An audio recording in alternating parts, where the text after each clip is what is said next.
নারায়ণগঞ্জের রূপগঞ্জের পূর্বাচলের সড়কের পাশ থেকে অজ্ঞাত পরিচয় নারীর গলা কাটা মরদেহ উদ্ধার করেছে পুলিশ। সেই সাথে উদ্ধার করা হয়েছে হত্যায় ব্যবহৃত ছুরিও।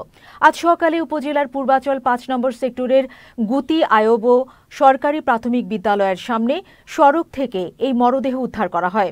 পুলিশ জানিয়েছে, মরদেহ ময়নাতদন্তের জন্য নারায়ণগঞ্জ জেনারেল হাসপাতালের মর্গে পাঠানো হয়েছে।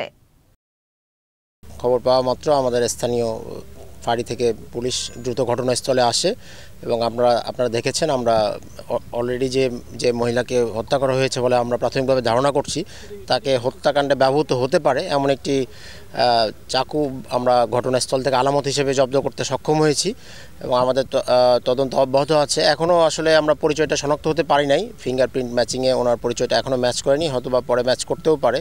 আমরা লাস্টটা ময়নাতদন্তের জন্য হাসপাতালে পাঠাচ্ছি। ময়নাতদন্ত শেষে আমরা এই ব্যাপারে একটা আইনগত প্রক্রিয়া অবশ্যই নেওয়া হবে।